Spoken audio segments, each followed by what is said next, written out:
Tenho enorme prazer de dar início à primeira aula da primeira disciplina do programa de cátedras do Colégio Brasileiro de Altos Estudos. Das boas-vindas a todos, falar da satisfação que é ter aqui esses professores, né, que vão estar muito permanentemente no programa de cátedras, nessa disciplina que está sendo iniciada hoje.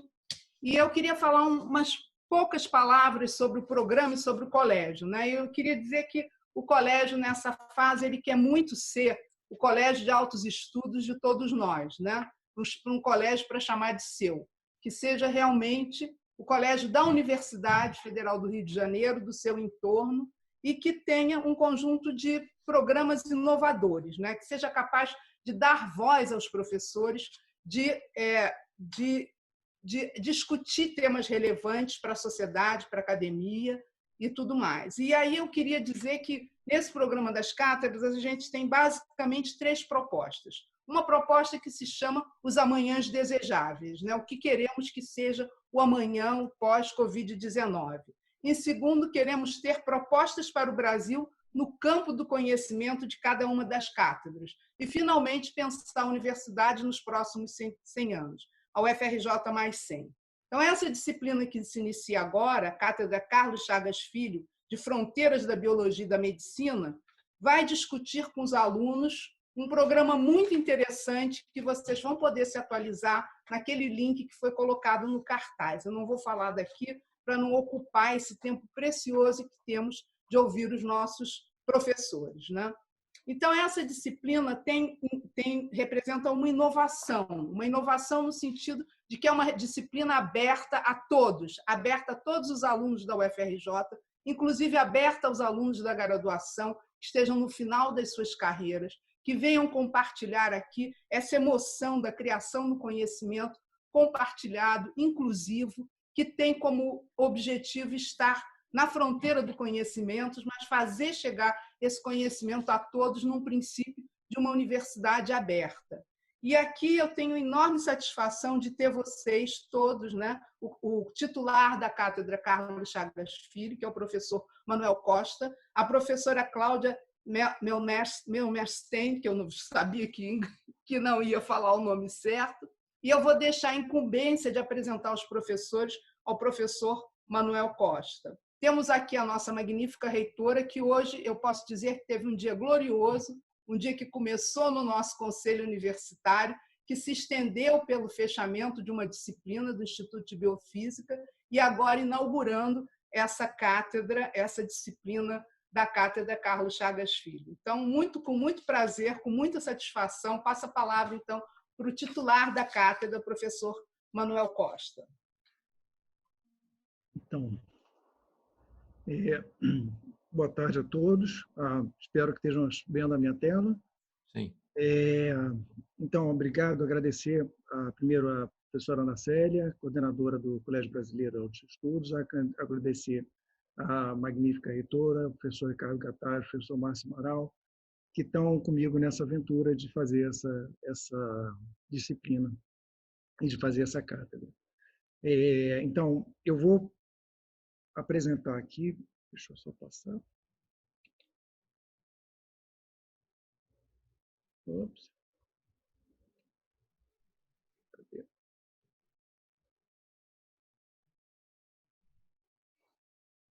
Então, eu vou fazer uma rápida apresentação dos palestrantes, depois eu vou falar muito pouco sobre o que vai ser a disciplina, como é que ela vai funcionar, para a gente não perder tempo da apresentação de hoje. Então, vai começar o primeiro professor Ricardo Gattas falando sobre o professor Chagas, a história do professor Chagas em geral. Depois a professora Denise vai falar sobre a relação do professor Chagas com a Universidade Federal. E aqui eu esclareço que a gente abriu mão da hierarquia da reitora apresentar antes para uma questão didática. Depois eu falo sobre a pesquisa com peixe elétrico do professor Chagas. E, finalmente, o professor Márcio Amaral fala sobre a relação de Carlos Chagas entre a ciência e a religião mais geral. Rapidamente, falando da apresentação de cada um, a professora Denise Pires tem a graduação em Medicina, mestrado e doutorado no Instituto de Biofísica, um pós-doutorado no Hospital Obstétrica e na Universidade de Nápoles, trabalha com desreguladores endócrinos. O professor emérito Ricardo Gattais fez a graduação em Medicina, doutorado no Instituto de Biofísica, foi professor visitante em Princeton, trabalha com córtex visual, entre outros assuntos. O professor emérito Márcio Tavares do Amaral tem graduação em Direito, mestrado em Comunicação, doutorado em Letras, pós-doutorado em Filosofia na Sorbonne, trabalha com coordenação do programa IDEA e trabalha com pesquisas em várias áreas, inclusive comunicação, história, filosofia e religião. Eu tenho graduação em Biologia, fiz mestrado e doutorado pelo Instituto de Biofísica, com um doutorado de sanduíche na Universidade da Pensilvânia, e depois um pós-doutorado no Instituto Oswaldo Cruz, trabalho com diferenciação muscular. Então, essa aula de hoje é a primeira aula dessa cátedra. A cátedra vai falar de um monte de assuntos diferentes. Eu fiz uma imagem aqui de vários dos assuntos. A gente vai conversar sobre a relação da sociedade, vai falar sobre maconha, sobre peixe-zebra, sobre imagem. Basicamente, a gente tem essas 6 áreas de concentração, uma área de concentração de biologia propriamente dita, biologia e medicina propriamente dita, de fronteiras na pesquisa nessas áreas, uma área sobre biologia, medicina e sociedade, uma área sobre educação, sobre modelos, sobre imagem e sobre história, que faz parte dessa aula de hoje, sobre a história da biologia e da medicina. Então, mais detalhes sobre a disciplina, a gente vai começar daqui a 15 dias, a disciplina vai acontecer de 15 em 15 dias, e a gente vai ter o site, que vai ser uma maneira da gente conversar. O programa detalhado está lá no site, a gente vai conversando pelo site, as inscrições são pelo site, todos os detalhes vão estar lá no site. Então, eu vou interromper aqui e passo a palavra para o professor Ricardo Gattais. Obrigado.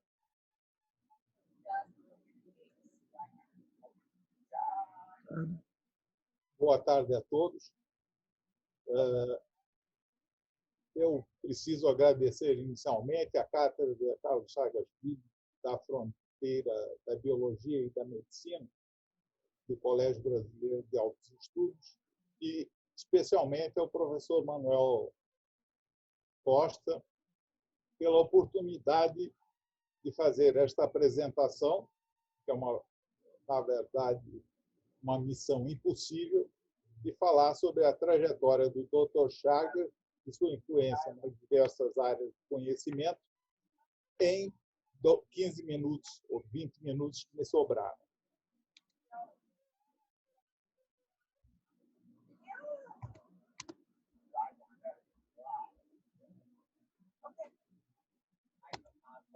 Não está, infelizmente, não está funcionando a apresentação. Eu vou parar.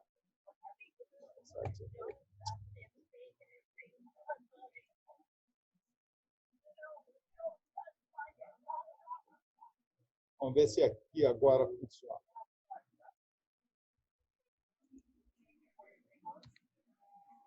Bom, o título é a História de Carlos Chagas Filho e seu impacto nas várias áreas de conhecimento. Como eu disse, é uma tarefa hercúlea para fazer em 15 minutos.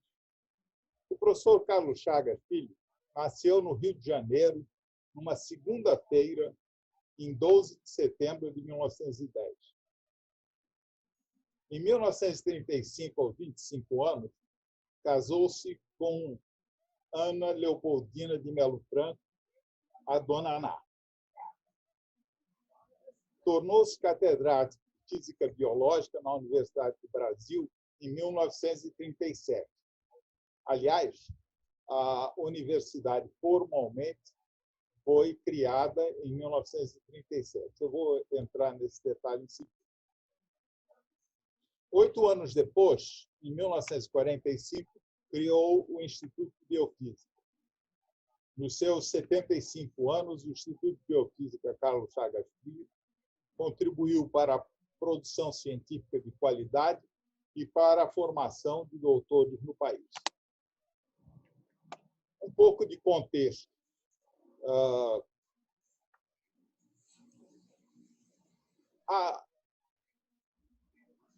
A nossa história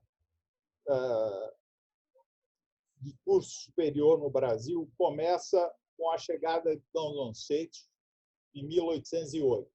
Infelizmente, ele trouxe junto com ele a corte, que veio de 8 a 21, e essa corte permanece como a classe política brasileira. Sem detalhes. A criação do Instituto de Biofísica se dá num contexto muito interessante, porque ele foi criado antes da estruturação das agências de fomento do Brasil. Então, a ciência... Só um minutinho, eu peço que todo mundo desligue, por favor, o microfone, o som está atrapalhando. Eu estou vendo que tem umas 3 pessoas ainda com o microfone ligado. Em 1888, aparece o movimento mundial da criação dos institutos de pesquisas biomédicas e de vacinas, e foi nessa época que o Instituto Pasteur e o Instituto Manguinho, um pouco depois, 1908, é criado. A nossa ciência é muito jovem. A criação da Academia Brasileira de Ciências dentro da Escola Politécnica foi em 1916, assim como a criação do Observatório Nacional e o Museu Nacional, 104 anos atrás. A primeira escola de ensino superior da Universidade do Rio de Janeiro foi a Real Academia de Artilharia, Fortificações e Desenho, que hoje é a nossa Escola Politécnica de Engenharia. E aí que existe uma controvérsia dizendo que a universidade foi criada há 100 anos, mas a criação de 100 anos atrás foi da Real Academia de Artilharia, Fortificação e Desenho. A primeira universidade do Brasil que aparece com a configuração de universidade apareceu em 1934. Foi a Universidade de São Paulo. E 3 anos depois, 1937, a Universidade do Brasil. Notem que em 1937 a Universidade do Brasil é criada e o professor Chagas é feito catedrático de Física Biológica nessa universidade. 8 anos depois, cria o Instituto de Biofísica, num contexto em que não havia nenhuma agência de fomento funcionando. A estruturação da pós-graduação nos Estados Unidos começa em 1946. E, no Brasil, as grandes transformações começam em 1950, com o lançamento da campanha de aperfeiçoamento do pessoal de ensino superior, CAPES, pelo professor Anísio Teixeira, e a criação do CNPq pelo almirante Álvaro Alberto. A pós-graduação no Brasil começa, de fato, em 1963.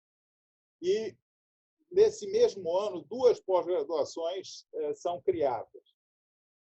A pós-graduação em Biofísica, do Instituto de Biofísica, e o mestrado em Química, que depois se transformou na COP. Portanto, 57 anos atrás, essas grandes transformações ocorreram. Por exemplo, a criação do FNDCP por José Peluso Ferreira data de 1967 e, como consequência, foi criada uma agência de fomento, a FINEP, em 1971. A motivação para a criação dessas coisas era muito diferente. O Dr. Chagas quis criar na universidade um ambiente de pesquisa de qualidade. E ele tem a frase, que tem várias versões, mas a que eu escutei dele é: a universidade ensina porque pesquisa.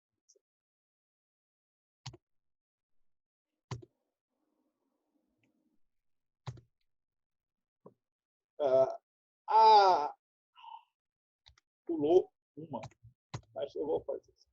O professor Chagas foi um cientista influente na sociedade e na classe política brasileira.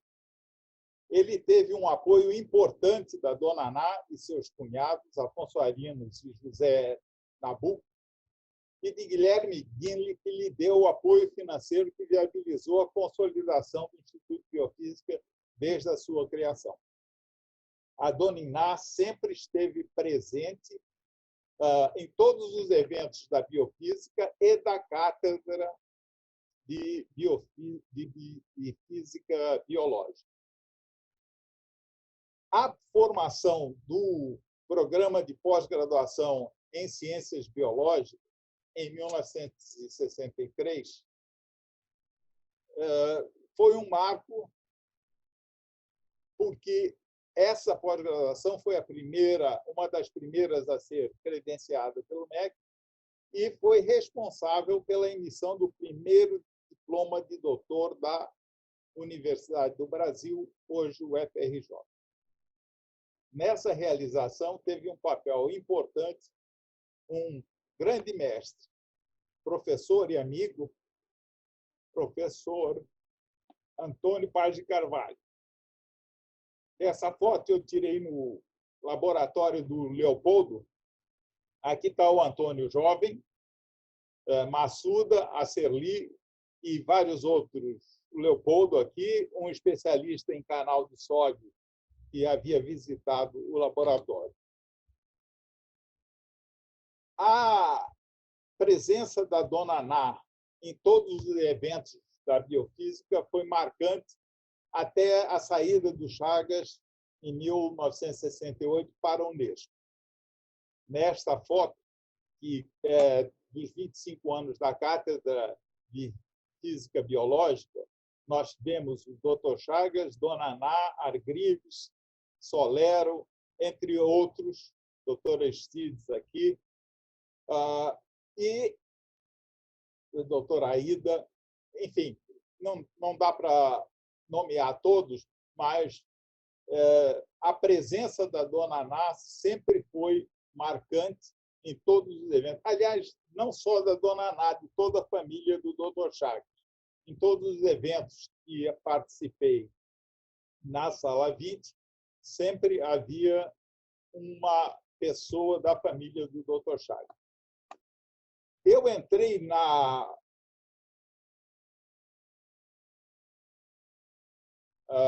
e essa era a configuração. O diretor era o Dr. Chagas, já havia saído para a Unesco. O diretor era o professor Aristides Pacheco Leão, doutor Isa aqui, Coceiro, Antônio Paz de Carvalho e Babinho aqui, além da Dona Herta, que foi um dos marcos da biofísica. O Dr. Chagas criou o Instituto de Biofísica em 1945 com laboratórios que se organizaram em departamentos em 1960 e mais tarde em programas, em 1990. Inicialmente, eram 4 departamentos: Biologia Molecular, Circulação e Biomecânica, Neurobiologia e Radiobiologia. Nessa época, a participação do professor Antônio Paz de Carvalho foi instrumental para criar o primeiro Estatuto da Biofísica e o primeiro organograma da biofísica. Eu estava presente no primeiro Conselho Departamental da Biofísica, que era presidido por Aristides Leão, e estavam lá Eduardo Penafranca como chefe da radiobiologia, Eduardo Oswaldo Cruz como chefe da neurobiologia, professor Antônio Paz de Carvalho como chefe da circulação e biomecânica e Mauri Miranda como chefe da biologia molecular.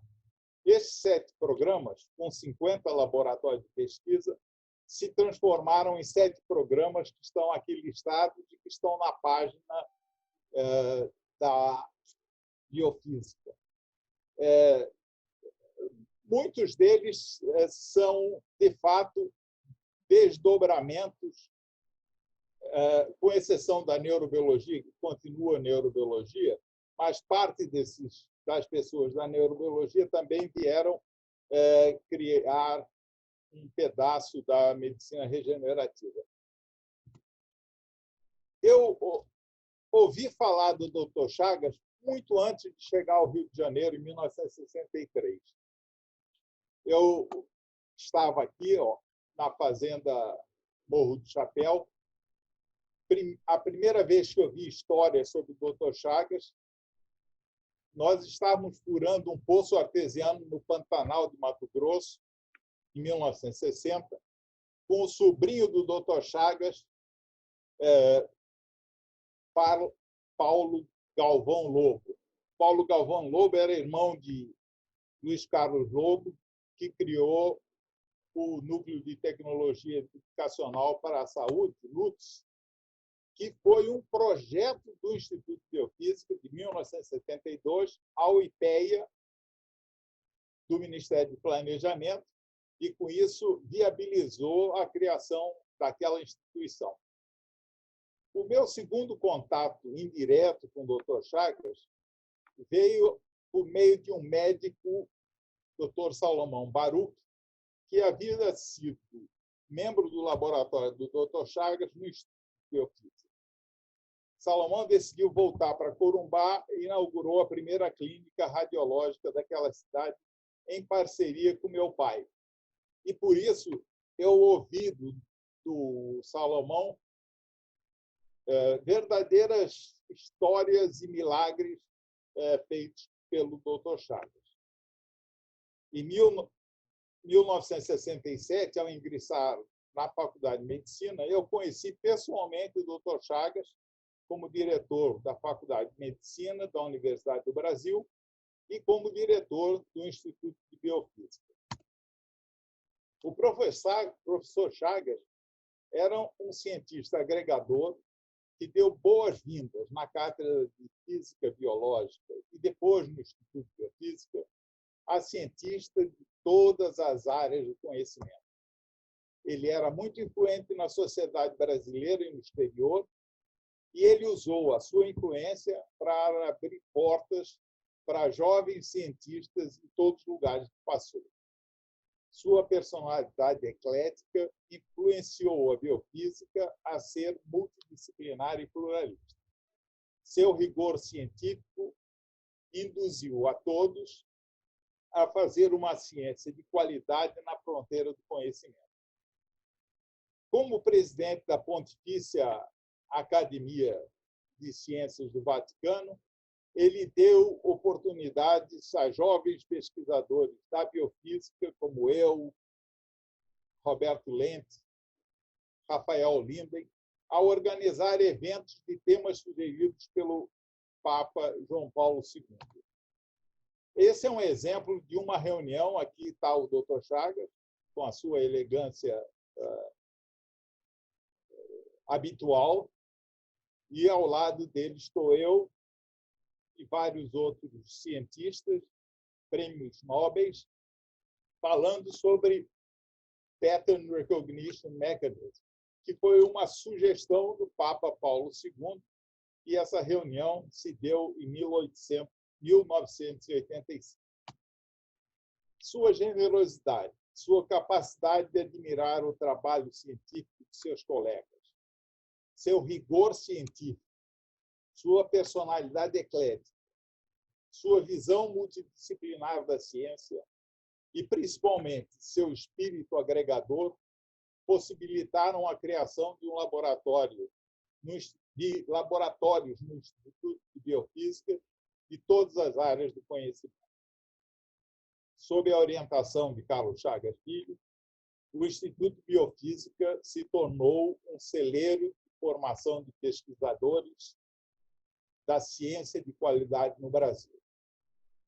Uma verdadeira fábrica de cérebro. Muito obrigado, Dr. Chagas.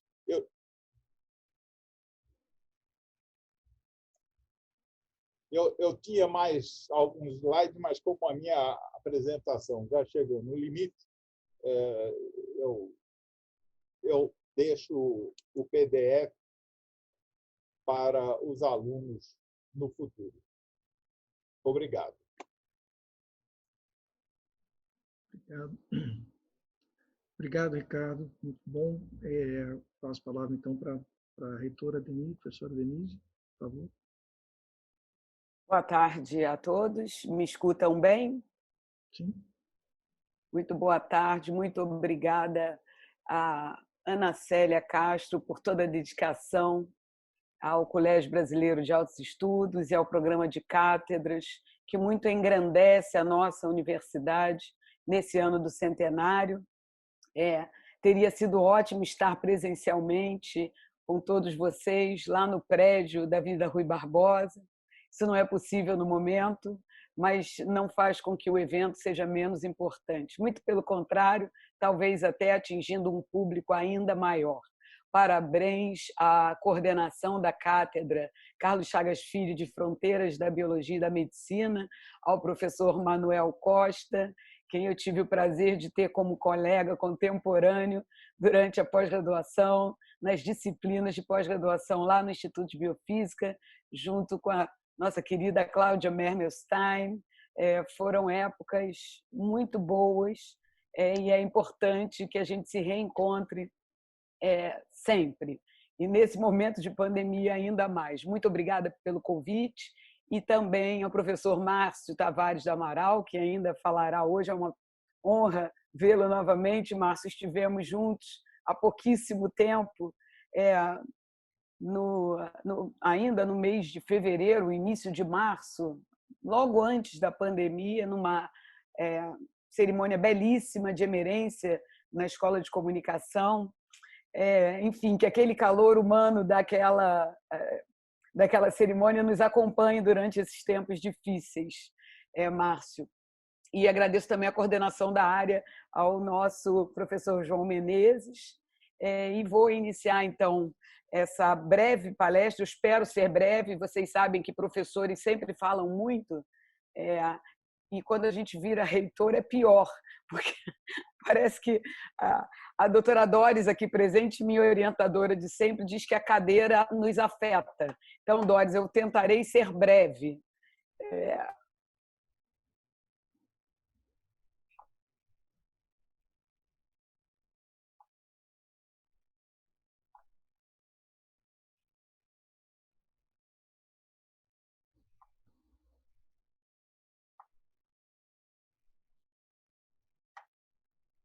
Todos veem, então, a minha apresentação? Eu mudei um pouco o título, Manel. A título era Carlos Chagas Filho e a UFRJ, e eu coloquei a pesquisa científica na UFRJ, porque acho que é um momento importante para refletirmos sobre o modelo de universidade.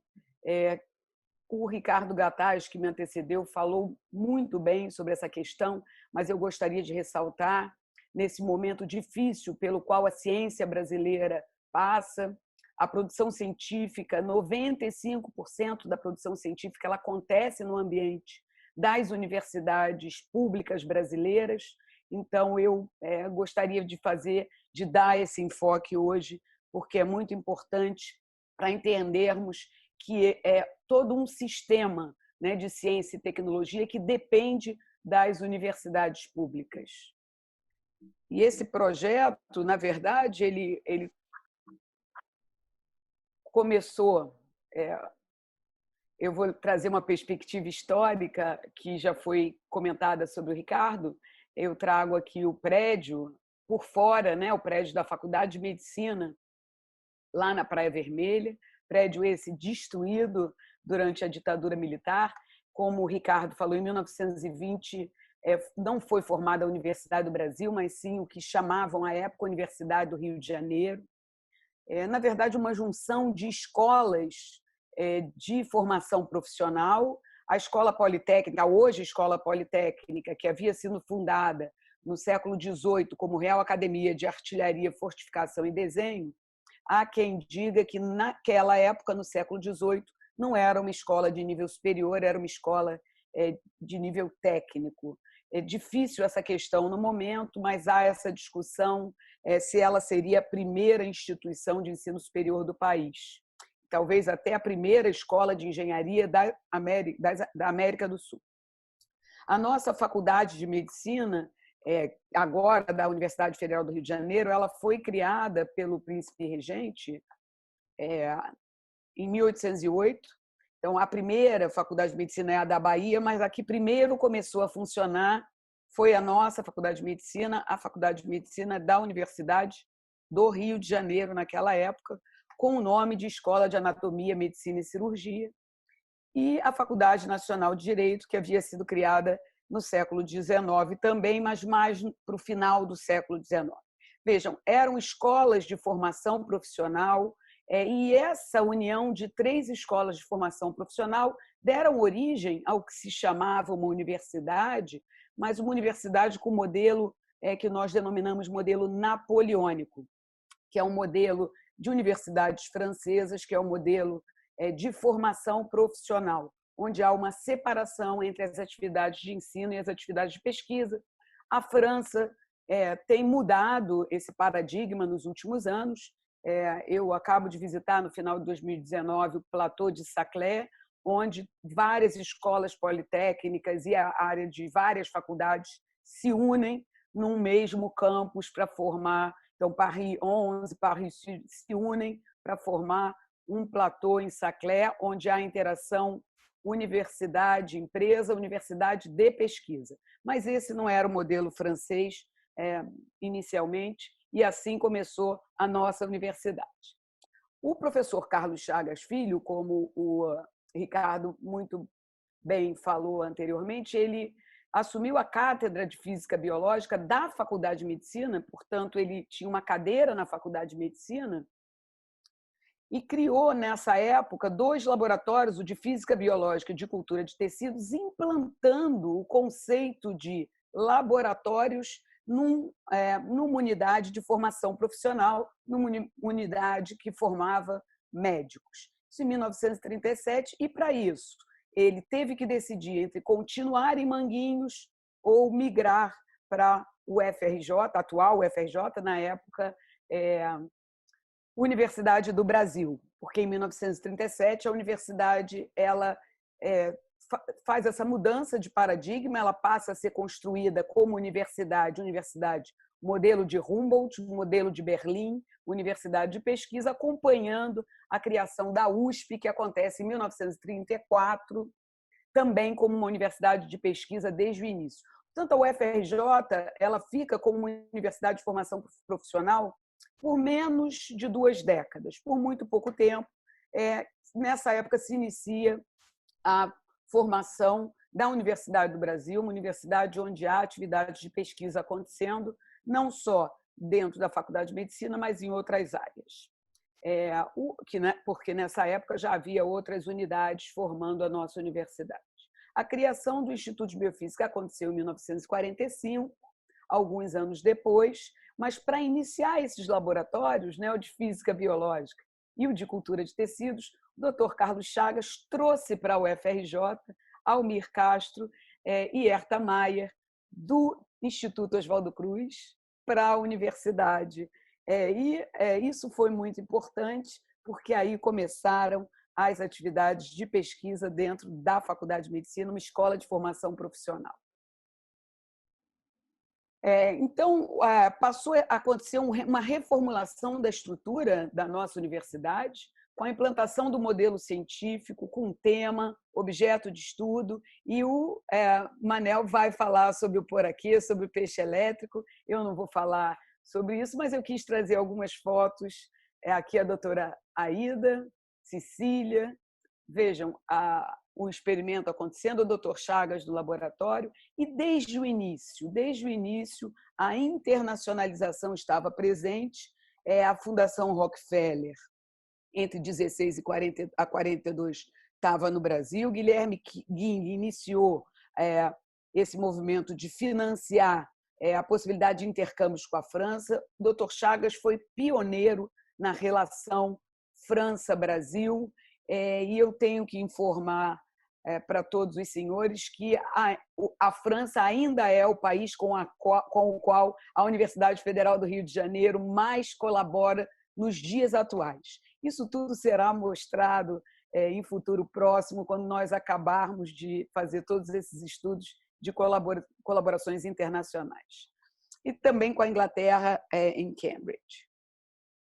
Portanto, os princípios norteadores dessa atividade implantada por Dr. Chagas e acompanhada por uma série de professores nessa época era a articulação entre a docência e a pesquisa, e para isso era fundamental o regime de trabalho integral. Vejam, eles saem do Instituto Oswaldo Cruz e passam a trabalhar de forma integral na universidade. A ascensão na carreira dependeria de titulação. Haveria intercâmbio científico nacional e internacional desde o início na nossa universidade. Em 1943, as linhas de pesquisa portanto, pouco antes da inauguração da fundação do nosso Instituto de Biofísica Carlos Chagas Filho, eram potenciais bioelétricos, dinâmica celular e traçadores, análise físico-química de agregados celulares e o uso de radioisótopos, que nessa época já tinha concedido 2 prêmios Nobel e era um assunto muito importante, como é até hoje. Eu trago aqui a figura da escadaria lá do prédio da Praia Vermelha, uma figura que o Dr. Chagas, onde tem a doutora Herta aqui em primeiro plano, o professor Antônio Paz de Carvalho, que era diretor do Instituto de Biofísica quando eu ingressei como aluna de iniciação científica, doutora Aida, enfim, várias pessoas que eu tive o enorme prazer de conviver. Eu não vou falar mais, mas essa era a ambiência do Instituto e o trabalho sempre muito dedicado. Aqui um laboratório na Praia Vermelha. Imaginem, o laboratório que depois deu origem ao laboratório do professor Walterzin, de respiratório.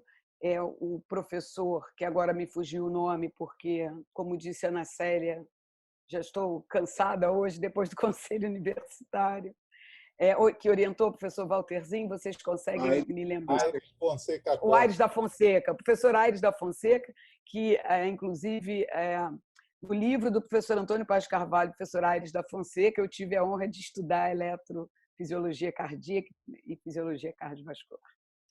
Bom, o CNPq criado, Instituto de Biofísica criado, Laboratório de Radioisótopos aqui em 1953, e muitas dificuldades para implantar esse modelo científico na universidade, desde sempre, sempre com muito questionamento por todo mundo e pela comunidade acadêmica também. Mas o Dr. Chagas sempre ligado a organismos internacionais a partir de 1956, como o Gataz salientou.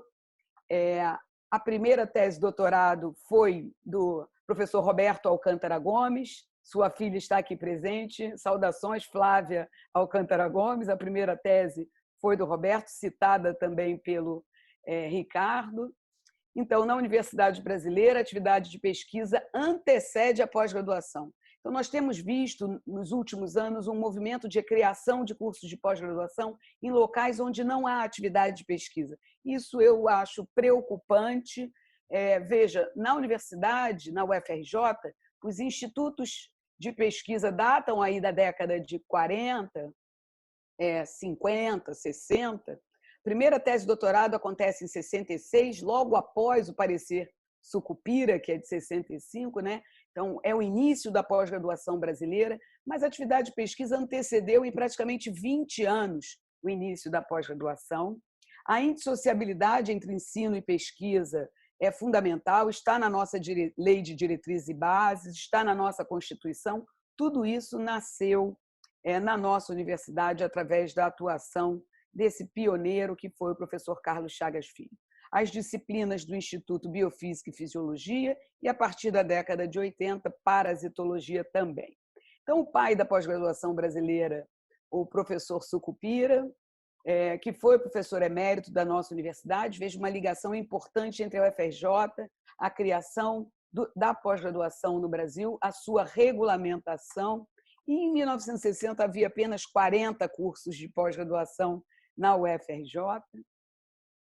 Em 1985, o Instituto passa a se chamar Instituto de Biofísica Carlos Chagas Filho. Em 73, aconteceu a transferência para a Ilha do Fundão. Aqui tem algumas fotos da instalação, com o professor Leopoldo, professor Firmino, enfim, eu vou passar rápido por causa do tempo.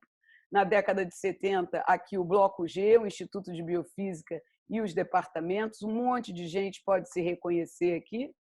Eu não tenho tempo para citar várias pessoas muito queridas, e aqui o nosso professor Carlos Chagas Filho, a transferência para a Ilha do Fundão e a continuação das atividades de pesquisa com excelência e de pós-graduação. Os anos 80 e 90 tomados por essas atividades dos laboratórios, atividades essas nos quais havia não só professores e técnicos, mas também estudantes de graduação e de pós-graduação. Aqui, professor Carlos Chagas, ministrando a disciplina de metodologia científica, Egberto Moura, o Ivo, Elizabeth Gestal, várias pessoas queridas. Eu vou passar rapidamente e terminar essa linha do tempo falando que, em 1996, é criado o segundo programa de pós-graduação do Instituto em Fisiologia. Dr. Chagas morreu 4 anos depois, deixando esse enorme legado para a nossa universidade. O curso de graduação em biofísica ele não pôde assistir, mas certamente teria apoiado esse belíssimo projeto do Instituto.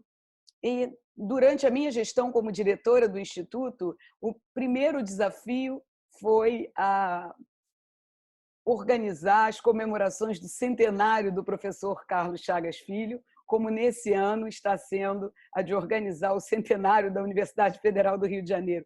Quis o destino que eu estivesse envolvida com essas duas atividades de comemoração dos centenários importantes do professor Carlos Chagas Filho, em 2010, e agora da nossa universidade, em 2020. Criamos 2 mestrados profissionais, e o jubileu do programa aconteceu em 2013, quando o programa de pós-graduação em biofísica fez 50 anos. E o Dr. Chagas sempre dizia, eu não sei se exatamente assim, Ricardo, mas o que é biofísica? Biofísica significa a pesquisa que estamos interessados em fazer, o assunto que pretendemos pesquisar, portanto, não havia direcionamento, não se pensava se a pesquisa era básica ou aplicada, se a pesquisa tinha uma aplicação imediata ou não. Esse sempre foi o espírito do Instituto, esse deve ser o espírito da nossa universidade, que se faça pesquisa com qualidade. E assim nós seguimos na Universidade Federal do Rio de Janeiro. Dr. Chagas foi professor catedrático muito jovem, vejam, com 27 anos, fundou o Instituto de Biofísica da Universidade do Brasil. E eu trago a frase que Ricardo falou de uma outra forma: na universidade se ensina porque se faz pesquisa, mas eu acredito que aquela frase do Ricardo, que ouviu diretamente do professor Carlos Chagas Filho, seja mais correta. Eu vou mudar, Ricardo, a partir de agora.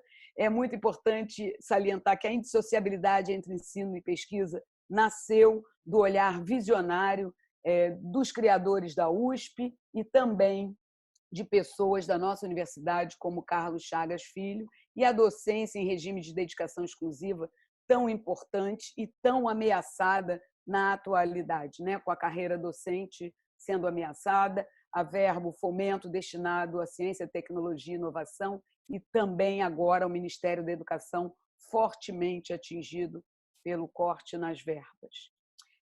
Então, para terminar, eu mostro que a UFRJ da atualidade ela é bastante diferente daquela UFRJ de 1966, quando a primeira tese de doutorado foi defendida, aquela universidade onde ainda não se fazia pesquisa.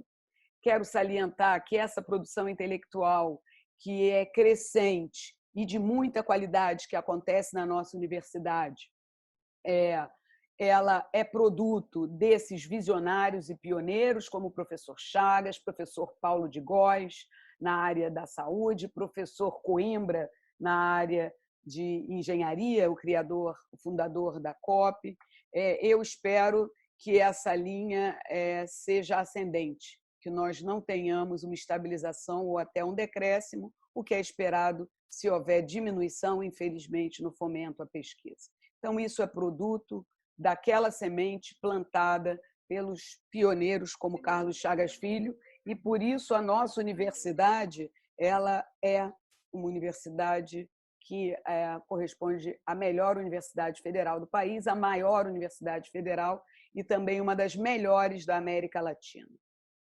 Ela tem hoje 15.400 estudantes de pós-graduação, são 315 cursos lato sensu, 224 estrito sensu, 94 programas de doutorado, 201 de mestrado, 29 de mestrado profissional, que o número de estudantes pela mestrado profissional, doutorado, e somos mais de 1.450 laboratórios, um parque tecnológico, mostrando que a interação universidade-empresa é o caminho. Foi assim em todos os países desenvolvidos do mundo, precisa ser assim no Brasil. Infelizmente, há um movimento de retirada dos institutos de pesquisa das universidades, o que foi tentado através do programa Futurice, e agora, mais recentemente, está sendo tentado a partir da retirada dos parques tecnológicos do âmbito da universidade. Precisamos nos posicionar contrários a isso, porque retirar as atividades de pesquisa da universidade é retirar a possibilidade de desenvolvimento científico, tecnológico e da inovação no nosso país. Aqui, nosso tanque oceânico, as tecnologias para a exploração de petróleo e pré-sal, o ônibus híbrido. Eu podia trazer os da área da saúde, mas todos os senhores conhecem bem a nossa capacidade de responder à Zika no passado, agora ao coronavírus, novos testes diagnósticos, novas possibilidades de tecnologias também na área da saúde.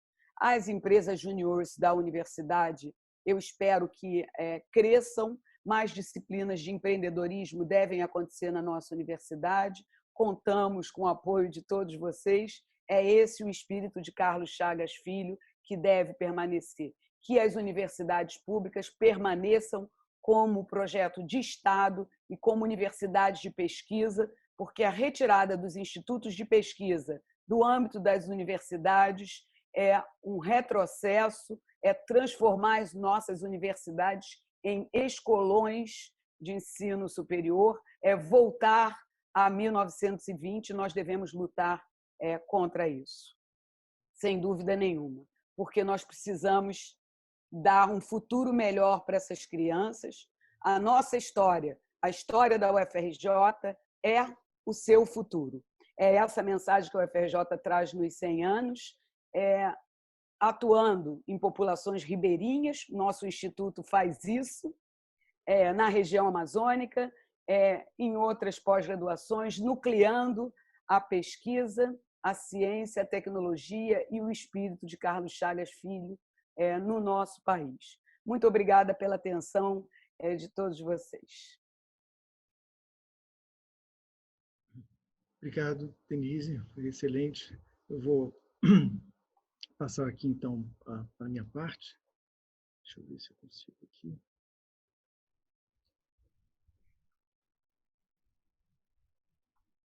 Então,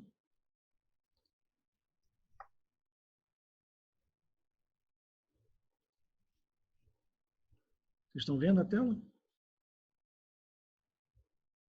Tudo certo, Manel.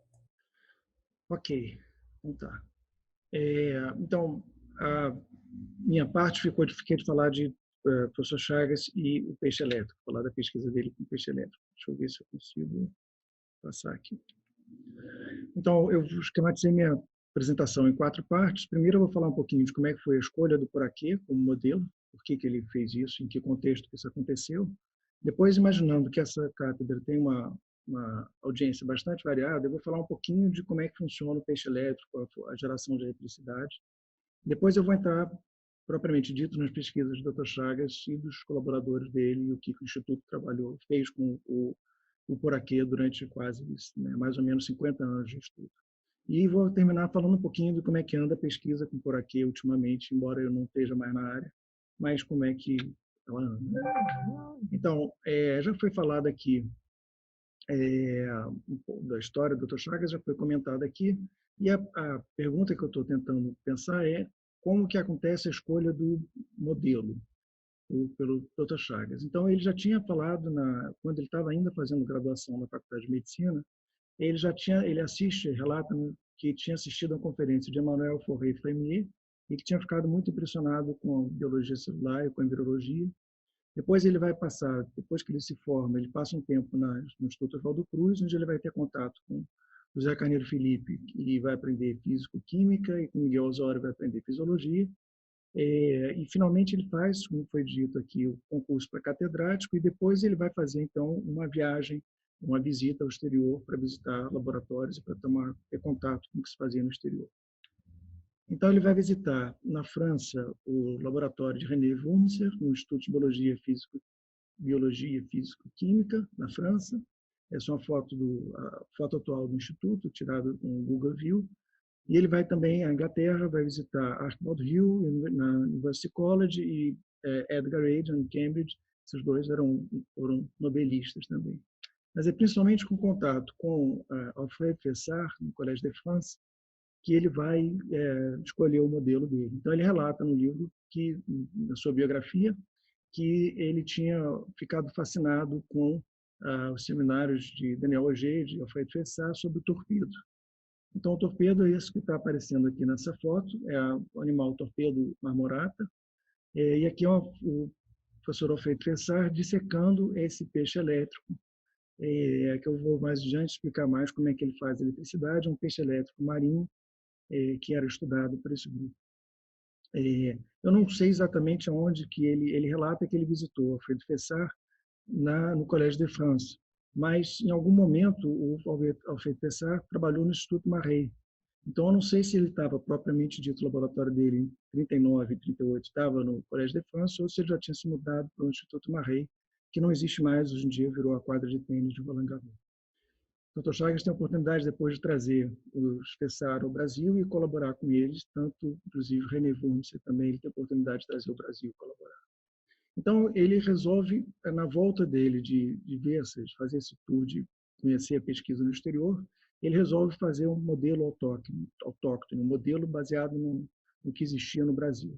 E aí ele chega a pensar em trabalhar com bicho preguiça, trabalhar com vagalume, mas ele acaba se decidindo trabalhar com o peixe elétrico, por vários motivos, entre eles pela disponibilidade. E quem podia fornecer peixe elétrico para ele era ele classifica de ictiologista amador, Bernardo Maumann, que era uma pessoa que visitava vários, aqui tem visita de Bernardo Maumann ao jornal Diário da Noite, aqui o Diário à Noite, e ele exibia o poraquê e falava das questões do poraquê, e aqui fotos do Dr. Chagas junto com Bernardo Maumann, aqui numa luta de um poraquê contra um jacaré, e etc. Então, nesse contexto, o Dr. Chagas resolve trabalhar com o poraquê. O que é o poraquê? Então, eu trouxe aqui um filme feito por Humberto Mauro, dirigido por Humberto Mauro, uma época de cinema científico, um projeto de cinema científico. O filme é dirigido por Humberto Mauro, produzido por Dr. Chagas. Eu não vou, infelizmente, não tenho tempo de passar o filme todo. Mas o poraquê é um peixe de até cerca de 2 metros de comprimento, vive na Amazônia e é capaz de descargas de 600, 800 volts. Aqui ele fora d'água. Vocês vão ver ele aqui dentro, no filme ele aparece dentro d'água e ele nada com essa nadadeira ventral e é muito bonito esse movimento de nado do peixe. E no filme, deixa eu ver se aparece aqui, primeiro tem cenas gerais da Amazônia, onde ele foi filmado, de onde se origina. Aqui um tanque com os animais, o filme narra nesse momento que é difícil a reprodução em cativeiro, mas que é fácil a obtenção desses peixes. E aqui uma filmagem desses vários peixes dentro desse lago, e depois uma filmagem embaixo d'água, mostrando, então, o movimento do peixe. Então, está aqui ele nadando com essa grande nadadeira ventral. Bom, como é que o peixe produz, então, eletricidade? A maneira de pensar é como a eletricidade é produzida numa pilha, a gente tem que, quando o circuito é fechado, passa uma corrente que tem a pilha produz uma certa voltagem, uma diferença de potencial entre as duas extremidades, e a passagem de elétrons faz com que essa lâmpada, os elétrons passando pelo filamento da lâmpada, acendem essa lâmpada. As lâmpadas, a gente pode pensar que as pilhas são ligadas de duas maneiras, elas podem ser ligadas em paralelo, e a gente tem que a corrente se soma dessa maneira, ou elas podem ser ligadas em série. E o que a gente está tendo, então, é uma soma das diferenças de voltagem, da voltagem. Essa pilha funciona de maneira parecida com a eletroplaca ou com a célula elétrica. Aqui a gente tem a imagem da célula da eletroplaca em microscopia óptica, aqui em microscopia eletrônica de varredura. E a gente vê que essa célula elétrica tem uma série de grandes papilas na face chamada anterior, que está voltada para a região anterior do animal, e poucas papilas, pequenas papilas na região posterior. São microscopias do Instituto de Biofísica. Aqui uma foto mais recente com microscopia confocal, mostrando uma célula elétrica por microscopia confocal. Então, aqui eu fiz um esqueminha dessa célula, mostrando essas papilas e essa região inervada, para a gente entender melhor. É como se ela fosse um pequeno tijolo em várias faces. Então, essa célula, ela cria uma diferença de potencial, uma diferença de carga elétrica em relação ao exterior. E o que acontece é que o nervo libera uma substância sinalizadora, acetilcolina, essa substância atravessa a fenda sináptica e vai se ligar numa proteína de membrana, que é um receptor, portanto, de acetilcolina, mas esse tipo de receptor é também um canal de sódio, canal de vários íons, e permite a passagem desses vários íons. Essa passagem de íons muda localmente a polaridade da membrana. Então, o que a gente tem é que aqui uma célula elétrica, esquematicamente, ela é negativa em relação ao exterior, nas duas faces, na face anterior e na face posterior. Quando chega o nervo, o sinal do nervo, ocorre uma mudança de polaridade nessa região, e com isso agora é como se a gente tivesse encaixado várias pilhas, e a diferença de potencial de cada uma delas pode se somar para poder, então, fazer uma passagem de corrente ao longo de todas essas células e ao longo de todo o peixe. Então, a gente vai ter agora, no peixe, os órgãos elétricos, várias células elétricas constituindo essas estruturas chamadas órgãos elétricos, aqui de novo na microscopia de varredura. E aí a gente tem, então, um monte de células elétricas nesse peixe que tem quase 2 metros de comprimento, que, na verdade, a história se complica porque ele é formado de 3 tipos de órgãos elétricos diferentes, o órgão principal de Sachs e de Hunter. E esses órgãos, essas células elétricas, a gente pode pensar que elas estão ligadas em série, o que produz uma grande voltagem no animal de corpo cilíndrico, e elas estão ligadas principalmente em paralelo, na raia, como, por exemplo, a torpedo marmorata ou outras raias. Nesse caso, elas estão ligadas principalmente em paralelo. Então, nesse caso, a gente tem uma grande corrente e uma voltagem não tão grande, enquanto no peixe a gente tem uma corrente que não é tão grande, mas a gente tem uma enorme voltagem que é capaz de ser formada, que é, portanto, proporcional ao tamanho do corpo do animal. Bom, para falar então sobre as pesquisas do Dr. Chagas e do Instituto de Biofísica, na verdade eu estou aqui equalizando o trabalho do Dr. Chagas com o trabalho do Instituto de Biofísica. A gente tinha brincadeira de que todos que entraram no Instituto de Biofísica começavam trabalhando com peixe elétrico. Eu coloquei várias fotos e vários nomes de vários colegas e peço desculpas antecipadamente pelos colegas que eu estou omitindo ou que eu não vou ter tempo, ter oportunidade de mencionar aqui. Esquematicamente, eu vou dividir em 4 grupos de pesquisa. Pesquisas em fisiologia e sobre a bioeletrogênese, pesquisas bioquímicas, pesquisas sobre estrutura e pesquisas com citoesqueleto, principalmente bioquímica de citoesqueleto. Então, um dos primeiros trabalhos que foi feito foi um trabalho de Dr. Chagas sobre uma introdução geral à bioeletrogênese e à geração de eletricidade por aqui. Então, tem várias publicações no laboratório, no Instituto de Biofísica, começando com essa Dr. Chagas, mas seguindo essa tradição de estudos de fisiologia. Nessa foto, a gente está vendo o Dr. Chagas fazendo um registro junto com um osciloscópio. O osciloscópio, o oscilógrafo de raios catódicos, o que ele está fazendo é um registro da atividade elétrica, de acordo com esse esquema que está aqui, que é o esquema dessa primeira publicação, onde era colocado um eletrodo numa extremidade do peixe, outro na outra extremidade, e era analisado a corrente elétrica que passava por essas duas extremidades. Então, aqui eu trouxe um filminho mostrando o que seria um osciloscópio. Na verdade, é um programa que está simulando esse osciloscópio. E o que a gente está vendo é que, se a gente mudar a frequência, essa mudança de frequência aparece nessa onda senoidal. Se a gente mudar a amplitude, vai mudar nesse eixo daqui a amplitude. Então, esse tipo de registro, nesse caso que a gente está vendo, seria algo semelhante ao registro de a atividade de um peixe elétrico, uma descarga elétrica forte. Esse tipo de registro é típico para cada peixe elétrico e até hoje é usado como critério de classificação e identificação dos vários tipos elétricos a partir desse tipo de descarga elétrica. A gente vai ver no final que ele é utilizado, inclusive, para caracterizar tipos de poraquê diferentes.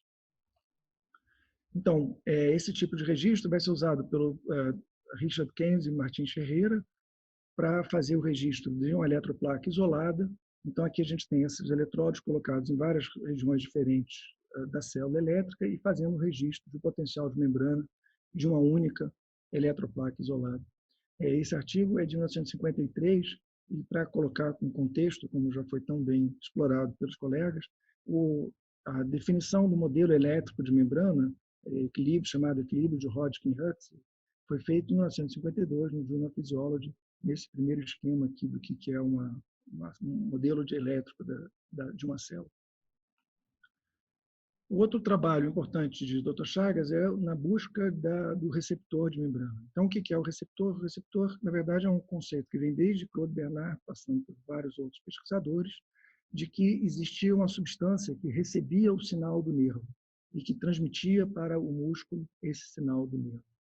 Então, esse foi um conceito bastante abstrato, que foi sendo aprimorado com o passar do tempo, e tem uma revisão interessante por esse autor Karsmar, mencionando que esse conceito de substância receptora já vinha desde Claude Bernard, mas que era muito abstrato, e que ele lembra como eles ficaram impressionados, os pesquisadores, quando no encontro de 1959, no Rio de Janeiro, Chagas e outros, Nachmanson e outros, começavam a falar do receptor não como um conceito abstrato, mas como uma molécula a ser identificada, uma molécula que podia ser extraída quimicamente, isolada quimicamente. Então, como vocês viram naquele esquema, a ideia é de que um nervo libera uma substância e essa substância se liga nesse receptor. Hoje em dia, a gente já tem aqui essa molécula, a estrutura tridimensional dessa molécula desenhada. Das pessoas envolvidas no isolamento do receptor, que foi o Jean-Pierre Changeux, comenta numa revisão histórica também que esse grupo quase identificou antes dele, usando o peixe elétrico, mas ele não usou uma substância tão específica quanto a que acabou sendo usada, que era o veneno de cobra da Naja, que é a bungarotoxina, que permitiu ele fazer o isolamento do receptor. Na verdade, o Dr. Chagas vai usar para o receptor, para tentar identificar o receptor, o curare. De novo, a ideia de que ele estava buscando um modelo brasileiro e a ideia de que esse curare, se ligando ao receptor, se esse curare tivesse marcado com radioatividade, ele podia depois buscar qual era a fração que tinha radioatividade e, com isso, tentar purificar esse receptor. Mas é claro que ele vai fazer amplos estudos sobre o curare e ele também vai usar esse curare radioativo, vai ser um dos pioneiros na introdução de marcadores radioativos e do uso de radioatividade, como o Ricardo Gattai já mencionou, existe uma longa tradição de uso de radioatividade no Instituto de Biofísica. Então, o curare, tem vários tipos de curare, esse é uma molécula, uma estrutura de um tipo de curare, de tubocurarina, e a ideia era de tentar usar esse curare para, como eu falei, isolar o receptor, que já tinha sido, o curare já vinha sido estudado desde Lacondamin e Claude Bernard e outros. Então, um tipo de experimento para purificação de uma molécula, isso aqui é retirado de um livro didático, era de que você tinha uma mistura de componentes da célula, a célula tinha sido homogeneizada, e se usava uma série de procedimentos químicos para tentar isolar frações, e se buscava frações enriquecidas numa certa atividade. Nesse caso desse artigo aqui, uma atividade enzimática. Em outros casos, no caso do Dr. Chagas estava buscando, era onde estava se ligando o curare radioativo. Esse tipo de separação de moléculas era feito, inclusive, usando ultracentrifugação. Aqui é uma foto do Dr. Chagas com uma das primeiras centrífugas que foi instalada, nesse caso, uma ultracentrífuga analítica, que podia ver qual era a velocidade de sedimentação de moléculas nisso daqui. Então, estou colocando aqui ao lado sempre os pioneiros que trabalhavam com essas áreas, a professora Aida Som, a professora Hilda Nejala. Outra técnica é a técnica de inervação, e dentro da ideia de que a denervação causa no músculo uma atrofia, então, desde o começo, ele vai estudar a denervação no órgão elétrico, no peixe elétrico, aí também acontece uma atrofia, e isso muda as estruturas, as características da célula, e ele vai fazer vários artigos sobre isso. Se vocês ainda não repararam, me esqueci de chamar a atenção de que toda vez que tiver essa bolazinha verde, é porque é uma participação do Dr. Chagas diretamente como autor desses estudos que eu estou mostrando na tela. Dr. Chagas e o Instituto de Biofísica tem uma grande tradição de microscopia e de análise estrutural. Até hoje, é um pioneiro no Brasil de microscopia. Muitos trabalhos foram feitos com microscopia usando o peixe elétrico. A gente tem aqui uma bela imagem de contraste diferencial, feita nessa publicação, imagens de microscopia eletrônica de varredura, aqui imagem de microscopia eletrônica de transmissão. De novo, aqui a gente tem uma notícia de jornal sobre a instalação do primeiro microscópio eletrônico no país. Eu não garanto a veracidade dessas informações, eu estou trazendo o que o jornal está dizendo sobre isso daqui. Então, isso vai ser um grupo grande que trabalha com microscopia até hoje, com o professor Vanderlei de Souza, com o Dr. Raul Machado e outros. Esse grupo vai juntar tanto a análise bioquímica quanto a análise da estrutura. A gente tem aqui uma análise de distribuição bioquímica de componentes, então a gente tem marcações enzimáticas para localização, marcações para localização de onde está essa atividade enzimática, tanto em microscopia óptica quanto em microscopia eletrônica com maior precisão. Um dos trabalhos importantes que aconteceu no Instituto de Biofísica foi uma única ocasião onde foram conseguidas larvas de peixe elétrico. Então, eu já tinha mencionado que é difícil a reprodução em cativeiro dele, mas uma vez se conseguiu um lote de pequenas larvas de peixe, e foram estudados esses peixes elétricos, esses jovens peixes elétricos, e se viu que os órgãos elétricos deles tinham uma origem muscular. Eles estavam sendo formados a partir de células que tinham ainda resquícios das células musculares, tinham ainda estruturas como estriações que são típicas das células musculares. Esse trabalho de 71, da professora Herta Maia e da professora Aparecida Esquivel, só foi replicado agora mais recentemente, em 2014, onde se tem de novo uma análise do desenvolvimento embrionário do peixe elétrico. Uma série de estudos vai analisar o citoesqueleto. Então, o citoesqueleto é um conjunto de filamentos proteicos, microfilamentos foram identificados nesse modelo de músculo por Andrew Huxley, que também trabalhou com a sinalização com a troca iônica, pelo professor Holzer, os filamentos intermediários, os vários tipos de filamentos intermediários, e pelo Keith Porter, os vários microtúbulos em tipos diferentes de células. Então, foram vários artigos feitos no Instituto de Biofísica e pelo professor Chagas envolvendo estudos do citoesqueleto. A gente tem aqui a localização dos filamentos de actina, os filamentos de desmina, que é a proteína de filamentos intermediários, e inclusive com o grupo do professor Vivaldo Moura Neto no Instituto de Biofísica. Essa questão da origem evolutiva, que tinha sido da origem embriológica, está ligada a uma questão evolutiva bastante antiga. Já na época de Darwin, na época que Darwin faz a primeira descrição da teoria da evolução dele, ele comenta que os órgãos elétricos para ele poderia parecer um caso de uma dificuldade especial, porque seria muito difícil conceber como é que esses órgãos apareceram. E a gente sabe hoje em dia que o órgão elétrico, o órgão elétrico evoluiu pelo menos 8 vezes de forma independente ao longo da evolução. E a ideia que o Darwin estava preocupado era como era a origem embrionária desses órgãos. Então, essa questão da origem embrionária, ela já tinha, aqui só para mostrar uma matéria recente da internet, um livro recente da internet, mencionando que existem até 3 tipos de origens embrionárias para os órgãos elétricos. A gente sabe hoje em dia que isso não é verdade, só tem 2 origens embrionárias para o órgão elétrico. Órgãos elétricos podem ser derivados de músculo ou de nervos. Um dos casos do órgão elétrico sendo derivado de nervo é nesse peixe, tuí-cavalo. Se a gente tivesse a oportunidade de fazer essa aula lá no Colégio Brasileiro de Altos Estudos, lá aqui na Avenida Rui Barbosa, eu teria levado para vocês esse peixinho e cavalo para fazer uma demonstração da eletricidade dele. Esse peixe tem uma produção de um órgão elétrico derivado de músculo quando ele é jovem e um órgão elétrico derivado de nervo quando ele é mais velho. Então, uma das questões que ficava, só tinha se encontrado uma única vez em animais jovens e ficou-se uma outra maneira de tentar estudar essa origem embrionária do órgão elétrico, era estudar qual era a proteína constituinte dos filamentos intermediários do peixe elétrico. Então, eu pude fazer com vários colegas e purificar esse filamento intermediário e mostrar que ele era feito de desmina, esses filamentos intermediários eram feitos de desmina, que é uma proteína exclusiva de músculo. E, portanto, a gente tem que o órgão elétrico, no sentido bioquímico, é ainda um tipo de músculo. A gente pode também mostrar que esses órgãos elétricos, essa desmina de órgãos elétricos, ela é feita de várias isoformas, de várias variantes, usando um processo de separação bioquímica. A gente pode ver que eles eram compostos de 5 isoformas e que esse perfil de isoformas era específico para cada órgão elétrico e que, portanto, a gente teria, de alguma maneira, esse perfil, essa diferença de isoformas estivesse ligado à maneira que esses 3 órgãos elétricos funcionam. Mais tarde, eu pude trabalhar sobre continuando nessa ideia de que existe uma diferenciação muscular.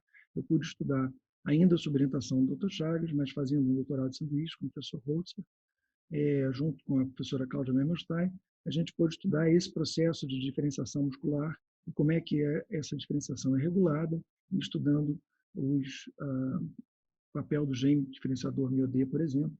Esse foi uma das últimas orientações do Dr. Chagas e de alguns dos últimos artigos de Dr. Chagas.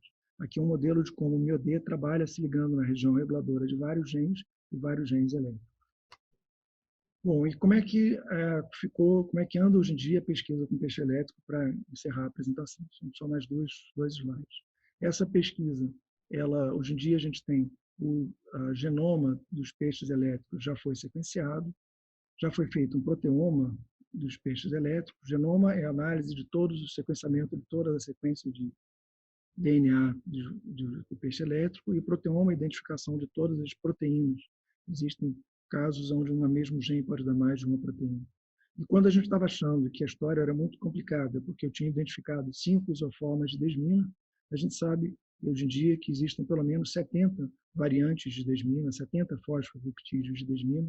Hoje em dia a gente sabe que ela se origina de 2 genes, desmina A e desmina B, mas a complexidade é muito maior do que a gente tinha imaginado. Foi feito também a análise do microRNoma.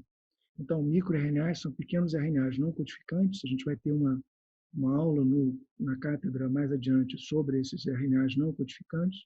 Eles são moléculas são codificadas a partir de genes que transcrevem esses microRNAs que bloqueiam a ação de RNAs mensageiros e bloqueiam a expressão de outras proteínas. E existem alguns desses microRNAs são específicos de tecidos elétricos.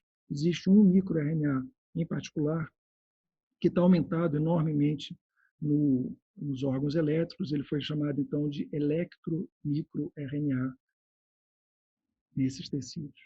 E só para encerrar, então, a gente tem que, hoje em dia, na verdade, o que se achava que era um peixe elétrico, são 3 tipos de peixe elétrico.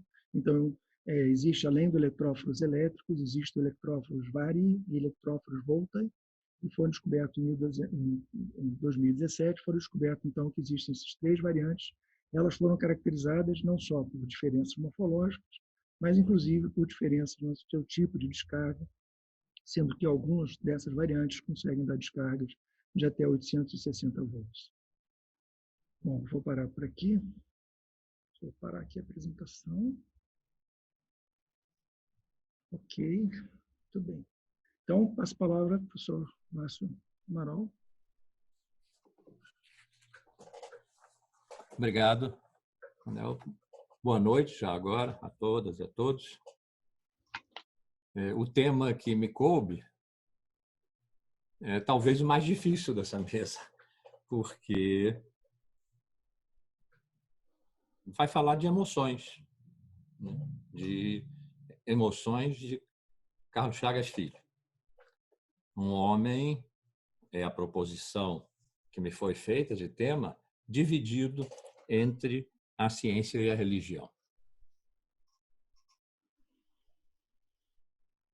Um dia ele me disse que não gostava de Descartes, porque Descartes tinha tirado Deus do centro do universo e colocado o homem, feito aquilo que, no século XVIII, Kant chamou de Revolução Copernicana.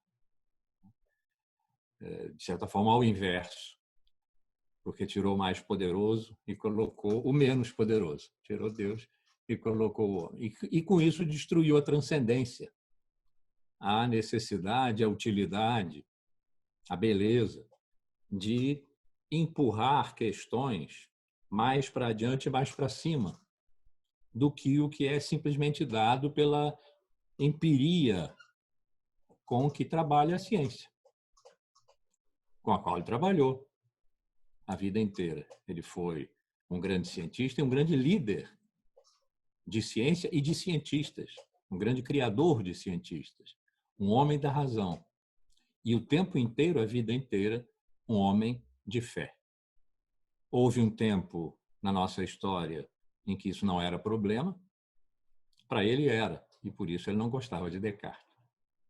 Descartes é século XVII, está começando, portanto, o que a gente chama de Idade Moderna, do ponto de vista da filosofia, das ciências, né? A época moderna. E, de fato, Descartes fez essa separação. Não é que ele não acreditasse em Deus, na alma imortal, pelo contrário. Ele queria provar isso pela reta razão, vou dizer, pela razão natural, sem fazer nenhuma referência e sem pedir nenhuma ajuda à teologia. Ele estava completando a saída da Idade Média, que já se tinha processado desde o século XIV, pelo menos, através do Renascimento. Portanto, uma passagem estava sendo feita aí entre um início da nossa história cultural por Descartes,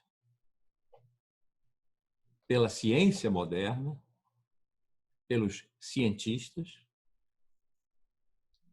em relação a uma história em que ele não precisaria, Carlos Chagas, filho, não precisaria dizer eu não gosto de Santo Tomás, Santo Agostinho, porque a razão e a fé andavam aí de mãos dadas. É verdade, mãos tensas, apertadas, mas de mãos dadas. No século I da era cristã, depois de Cristo, da nossa época, como se quiser. No século I, houve uma confluência inimaginável antes, que não havia por que acontecer. Mas aconteceu, é um fato histórico, né? Entre a cultura grega da razão e a cultura judaica da fé. Entre a cultura grega da filosofia, e aí podemos dizer da ciência, porque as palavras não se dissociavam na época e depois uma saiu da outra, entre uma experiência de mundo, de conhecimento, de verdade, baseada na razão, na filosofia, na ciência, e uma experiência de mundo baseada em Deus, na fé, e sustentada discursivamente pela religião. Nada mais afastado. Se nós olhássemos do começo, nós não veríamos duas paralelas, veríamos duas retas divergentes para não se encontrarem nem no infinito. Mas lá, no século I, por uma série de circunstâncias que dão um curso, não tenho tempo para isso, aqui, infelizmente, porque é muito bonito, juntaram-se essas duas culturas e fizeram uma terceira coisa. Essa terceira coisa é a nossa cultura, que tem antepassados, tem pais gregos e judeus e romanos ali pelo meio, fazendo um cadinho cultural, mas que começa realmente quando o nosso DNA, né, a dupla hélice nossa, tem a razão e a fé girando uma em relação à outra e compondo os genes da nossa cultura, da nossa mente, da nossa razão e das nossas emoções. Então, houve um tempo em que Carlos Chagas Filho se sentiria inteiramente em casa. Ele não precisaria criticar a separação do que precisamente estava unido. Mas não estava unido por natureza. Estava unido por um grande esforço que gerou uma cultura, que se diz que hoje está acabando. Que gerou uma cultura, gerou a nossa cultura. Foi um trabalho. Durante 2 séculos, foram chamados de apologetas, quer dizer, defensores e propagadores, aqueles filósofos e teólogos que apresentavam, defendiam e propagavam a nova cultura. Diziam que ela era melhor do que a grega. E por quê? Que era melhor do que a judaica. E por quê? Estava se constituindo ali uma cultura com base na coabitação tensíssima, explosiva de razão e fé. Há um pequeno filósofo do primeiro século, Tertuliano, a quem um dia perguntaram, provavelmente antecedido de alguma coisa como: Tertuliano, você que é um homem tão inteligente, como é que você acredita nessas coisas absurdas? E ele respondeu: eu acredito que são absurdas. Se não fossem absurdas, eu conheceria. Então, esse é um bom modelo para indicar que alguma coisa ali estava em alta fermentação e que não era óbvia, mas que gerou 13 séculos de uma grande produção cultural que culminou com a criação das universidades. No século XIII, as universidades, as nossas antepassadas de Bolonha, de Paris, de Salamanca, foram criadas em função do enorme crescimento da cultura baseada na coexistência tensa, nada pacífica, mas coexistência de razão e de fé. Até o século XIII, mais ou menos. No Renascimento, 14, 15, 16, os pensadores, os cientistas, os filósofos, os artistas chegaram à conclusão de que Deus não era um bom objeto de conhecimento e que, portanto, precisasse ser abandonado, não que não houvesse, não que não fosse o criador de todas as coisas, sim, de acordo com isso, todo mundo, mas não pode ser conhecido, não é objeto para o conhecimento, para a razão humana tão finita.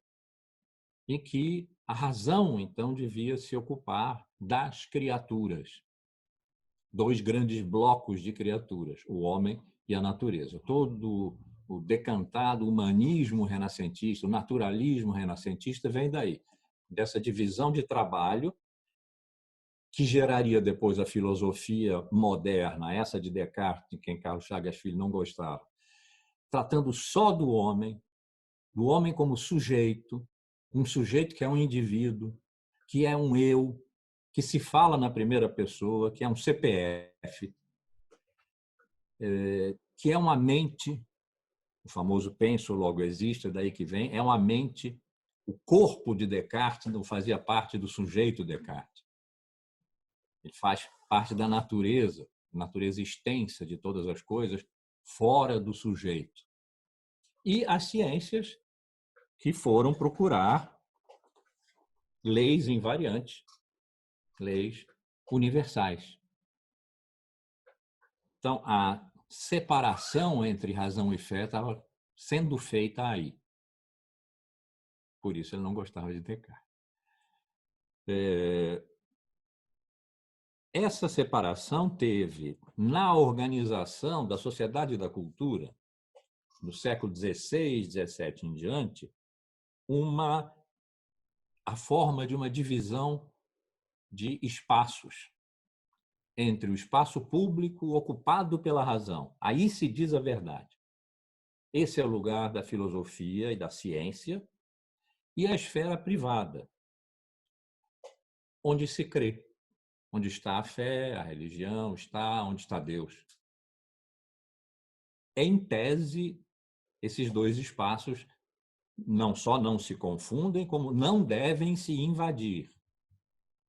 Mas isso, no fim das contas, quis dizer que a fé não tem condições nem poder para invadir o espaço público da razão. Não deve fazê-lo. Será reprimida se fizer. Mas o contrário não é verdade. A potência da razão é tal que ela pode criticar a fé. O iluminismo no século XVIII foi isso. A promessa de que pelas luzes da razão se iriam iluminar todos os cantos de sombra ainda sobreviventes da Idade Média tinha como objeto a religião, a fé, a igreja. Voltaire acabava os seus manifestos frequentemente com essa frase: écrasez l'infâme, esmaguem a infame. E a infame era a religião, né?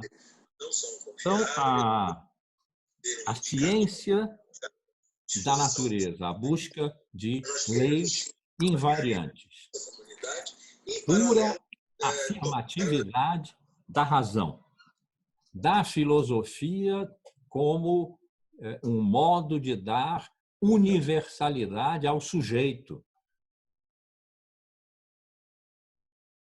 o movimento iluminista como um grande movimento cultural, político, né, intelectual, não foi uma escola, mas foi um grande movimento intelectual que permitia que a razão exercesse a sua potência criticando a fé e mesmo procurando excluí-la. Há uma história que alguns dizem que não é verdadeira, mas devia ser. O físico Laplace teria mostrado sua cosmologia, né? Seu modelo cosmológico a Napoleão, que era metido a entender de todas as coisas, e o imperador ficou com aqueles cálculos e tal, leu aquilo e depois, quando se reencontraram, ele disse: Senhor Laplace, eu não encontrei Deus no seu sistema. E Laplace teria respondido: Majestade, eu não necessitei dessa hipótese. Por isso, Carlos Chagas Filho não gostava de René Descartes, que está na origem dessa separação toda. No século XIX, nós temos Nietzsche dizendo que Deus morreu. Claro que não é uma afirmação teológica. Teologicamente, ou bem Deus existe e não morre, ou bem Deus não existe e não morre. O Deus morreu de Nietzsche foi um modo de dissociar para ele definitivamente a dimensão que ele às vezes chamou de visceral, suja, intestina da vida do homem enquanto vive sua vida, nada de abstrações, portanto. Ele disse uma vez: se nós prestássemos mais atenção às nossas entranhas do que ao nosso cérebro, estaríamos mais próximos da verdade. E, enfim, Deus morreu, Deus é o responsável por uma metafísica de carrasco, por uma moral de rebanho. Então, um grande ataque à filosofia, à moral e à religião foi uma espécie de consagração no século XIX do término do movimento iluminista, da violenta crítica da razão à fé, que culmina com essa afirmação que um renascentista, quando disse Deus não é um bom objeto de conhecimento, nunca teria na cabeça. Mas foi ao longo do 14, vamos dizer, ao 19, 5 séculos, em que aquelas relações tensas, mas constantes, entre razão e fé, se desfizeram. E o que nós vimos no século XX, no final do século XX, sobretudo, foi um retorno violento da fé, da religião, uma entrada no espaço público. A religião hoje ocupa fortemente um lugar muito ruim no espaço público, porque ocupa o lugar do mais radical fundamentalismo, que é o de quem tem a absoluta certeza de que possui a verdade, porque não precisa da razão para isso. A fé absoluta dos fundamentalistas é uma convicção não só de que a verdade é absoluta, porque isso sempre se pensou, mas de que a verdade é absoluta porque prescinde da razão. Porque a sua dimensão é, eu ia dizer 100% transcendente, mas eu não sei fazer essa conta, evidentemente. A sua dimensão é transcendente, ela não pertence à natureza, ela pertence a Deus. Mas Deus fala comigo. Agora, entrega coisas. Há uma teologia da prosperidade que esses fundamentalismos, não só cristãos, né? Teologia da prosperidade é do fundamentalismo cristão, mas nós temos fundamentalismos islâmicos, fundamentalismos judaicos, que são deformadores dessas religiões, que não são nada disso, né? Mas são deformadores dessas religiões, mas com essa deformação invadem o espaço público e mudam os dados da disputa pública, da disputa política, da disputa nas relações sociais, na vida social. Nós estamos vivendo isso no mundo e, muito especialmente para nós, porque é onde toca nas nossas vidas, no Brasil. Temos visto isso há uns, não sei, 2 anos talvez, pelo menos.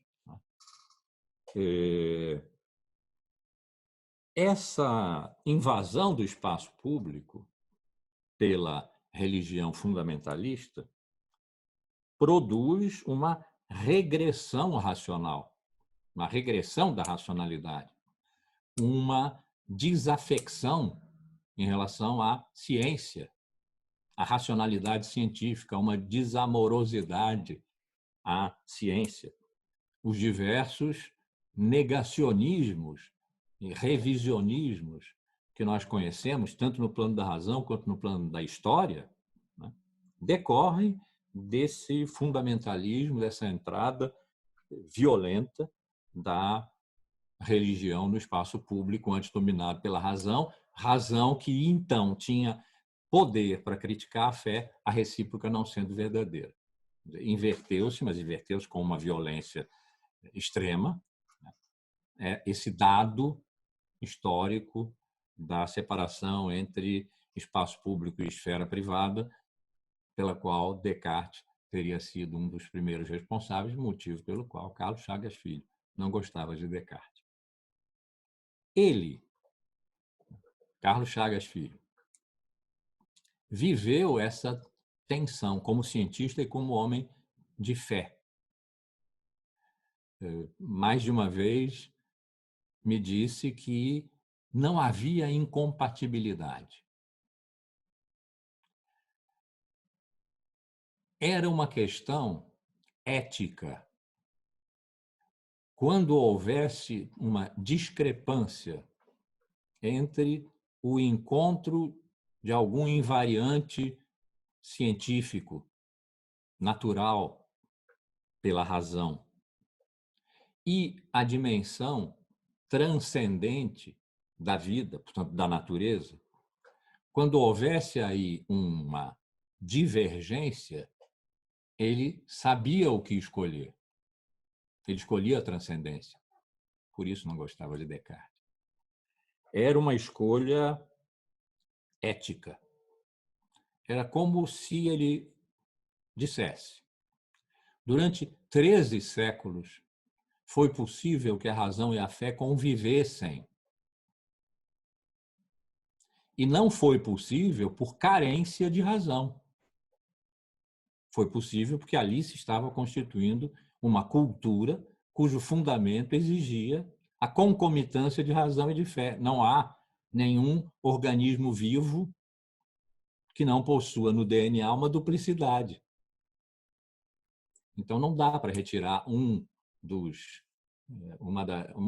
das metades da dupla hélice e manter a vida. Eticamente, ele escolhia a transcendência, porque a transcendência é o que dá a dimensão do há mais do que simplesmente homem, há mais do que simplesmente vida natural, de que a ciência tem que se ocupar com grande rigor metodológico, racional, mas que comporta um a mais de que a ciência não dá conta. Mas a fé também não dá conta daquilo de que a ciência trata. Portanto, para Carlos Chagas Filho, essa concomitância ainda estava valendo. Por isso, Descartes fez, e o termo que ele usou foi esse mesmo, Descartes fez muito mal à humanidade quando separou o homem de Deus, a razão da fé, tirou Deus do centro e colocou ali o homem. Então, eu imagino, nós conversamos algumas vezes sobre isso e não me parecia que ele estivesse sofrendo. A crítica dele era dura a Descartes. Mas ele não estava sofrendo, porque ele sabia que ele tinha razão. Ele tinha razão porque Descartes tinha alienado uma dimensão de si mesmo, uma dimensão ética do ser homem, que não se reduz a ser estritamente razão, ideias inatas, etc. Descartes tinha alienado, portanto, tinha dividido ali onde era necessário, pelo menos somar, mais provavelmente multiplicar a razão pela fé. Essa era uma aposta ética. E foi nela que se sustentou a vida de Carlos Chagas Filho, entre o Instituto de Biofísica e a Academia Pontifícia de Ciências. Nós podemos colocar essas duas instituições como marcos não cronológicos, não históricos, como marcos morais da vida de Carlos Chagas Filho. Nunca abandonou a ciência, a Academia Pontifícia de Ciências, mas pontifícia, onde a fé estava em cena, sem tirar da cena a razão. Obrigado.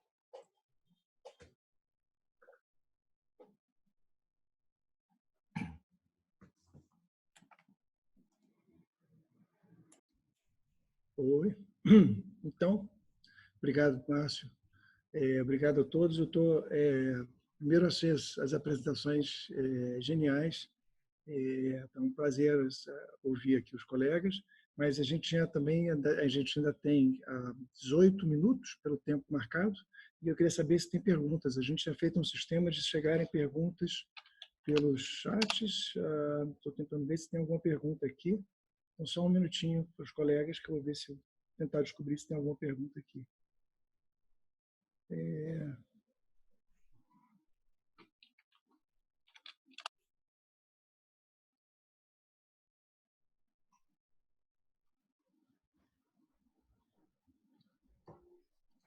Eu não vi pergunta não, Manel. Eu dei uma olhada no chat todo. Não.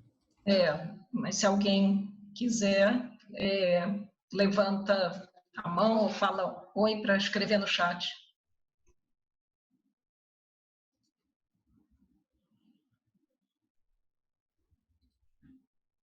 Tá bom.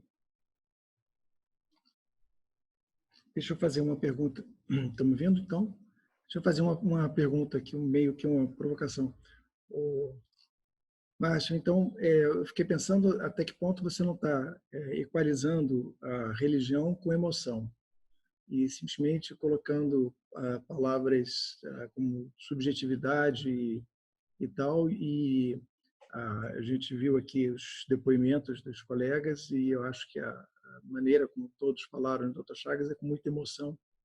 Então, mas até que ponto isso é emoção? É também um sentimento cientificável, tratado de maneira científica, ou a gente tem como é que se separa a perspectiva religiosa disso de uma perspectiva científica, psicanalítica, psicológica disso?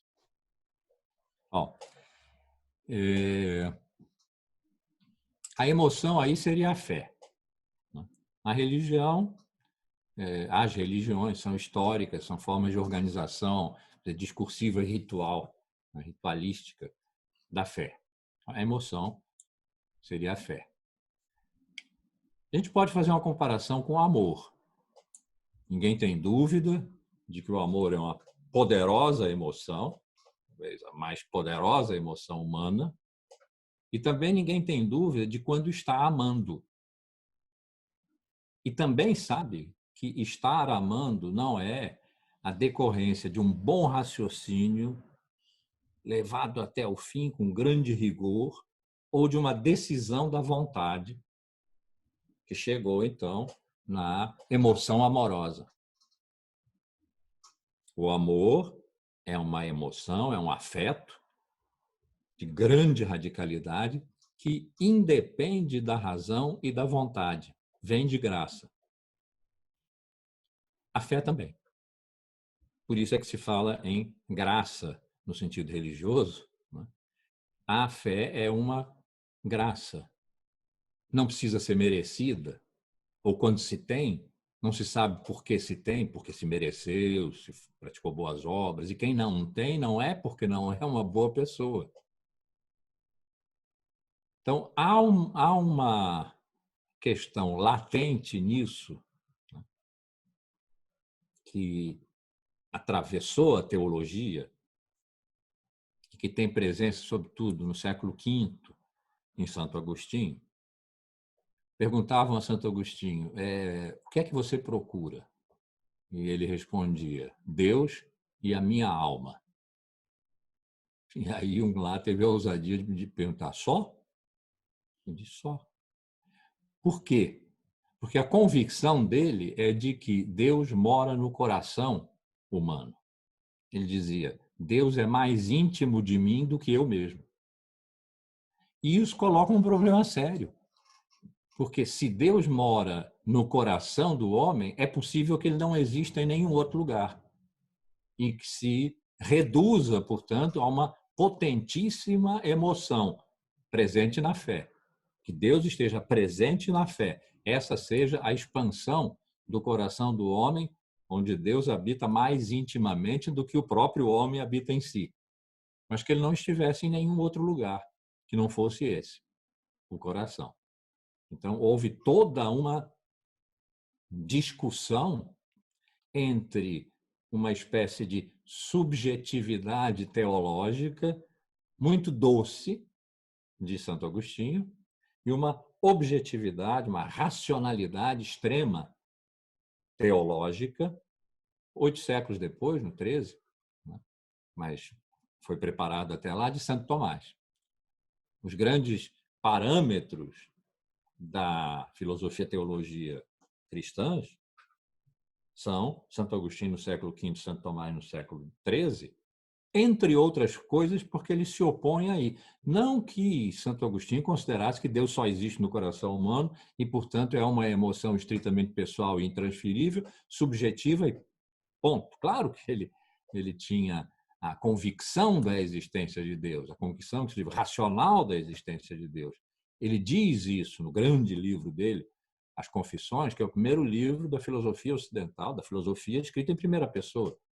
Ele está ali mostrando como, na sua vida, apareceu o seu pensamento. Passo a passo. Desde a sua infância, juventude, quando ele foi maniqueísta, etc., até a sua conversão, porque ele não era cristão, né? A mãe dele era, ele não era. Até a sua conversão, etc.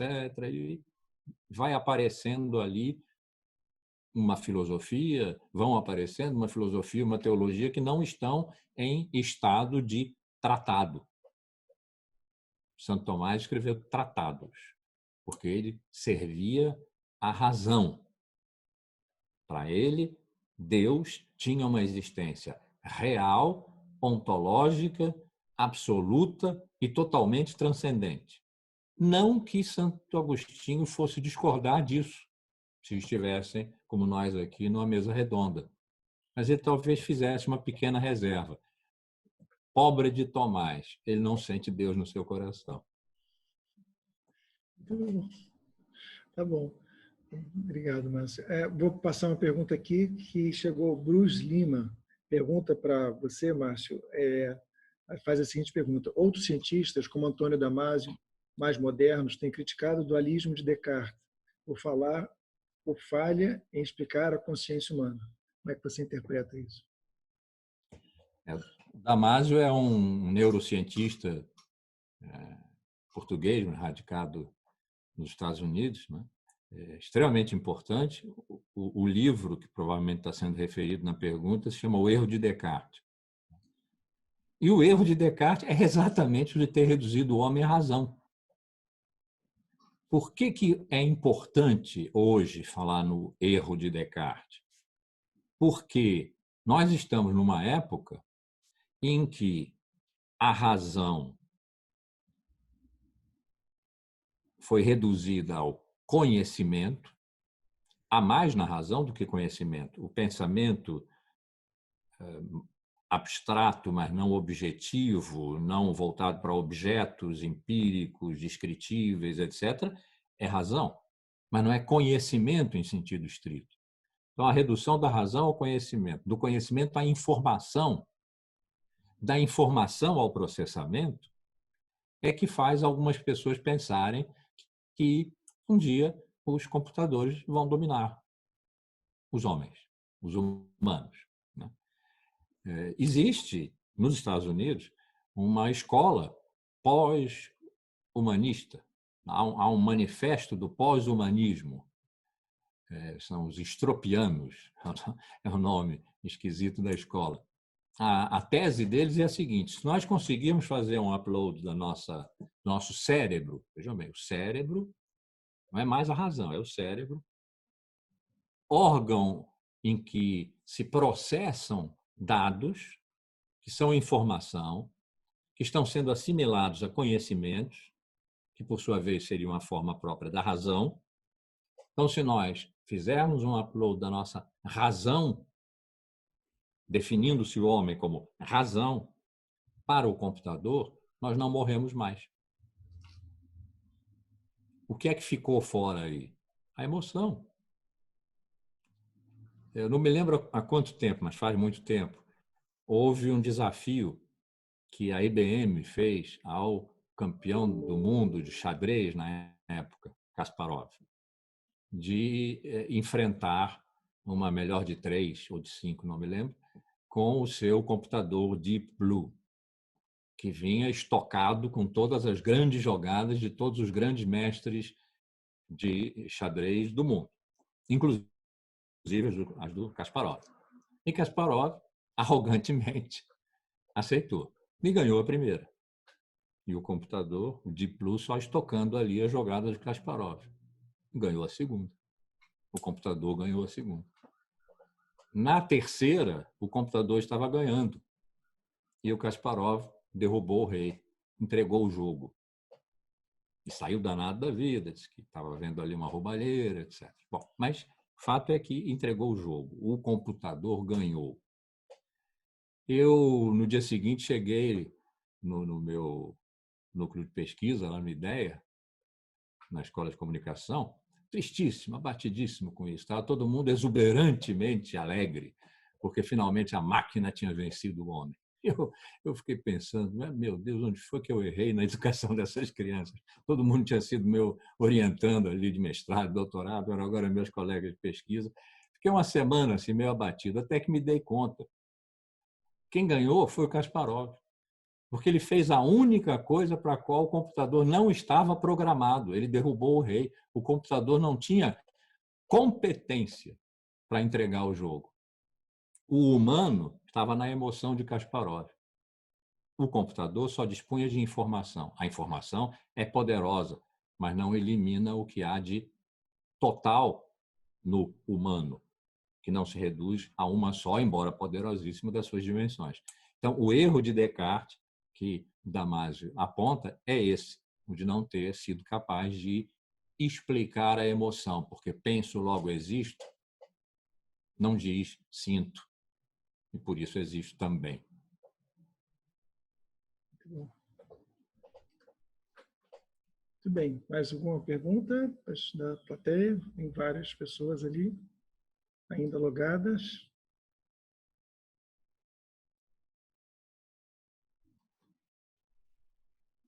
Tá.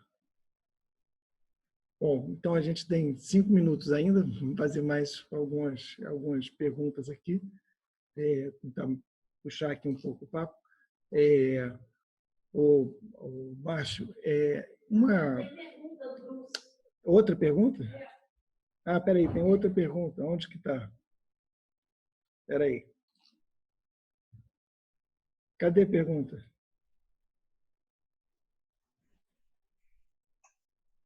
A pergunta está aqui, ó. Achou? Você quer que eu faça? Eu posso fazer. Então, a pergunta seria: é possível entender, da pergunta de Sandra Koenig, pergunta seria: é possível entender e descrever o humano em sua plenitude, sem emoção, sem o transcendente, apenas pelo aspecto do racional? A ciência se sustenta sozinha? Ah, então é do Bruce, não da Sandra Koenig. Bom, está feita a pergunta. Não. A ciência não se sustenta sozinha. A ciência tem apanhado um bocado hoje, também, né? Chegou a hora dela. Tem apanhado aqui, todo o negacionismo que nós temos visto é a ciência apanhando. Acho que nós que estamos aqui precisaríamos nos juntar num movimento neo-iluminista, uma recuperação da razão sem suas arrogâncias do século XVIII, né? Porque a razão está francamente em descrédito. Mas isso não é só política, péssima política. O que há, possivelmente, é que desde o final do século passado, décadas de 80, 90, trocou-se um pouquinho mais atrás. No século XIX, a corrida pelo trono da verdade, que a filosofia e a ciência vinham travando desde o século XVI, XVII, foi ganha pela ciência. A ciência tomou o trono da verdade, porque ela demonstra o que diz. Como ela é observacional, experimental, etc., ela demonstra o que ela diz.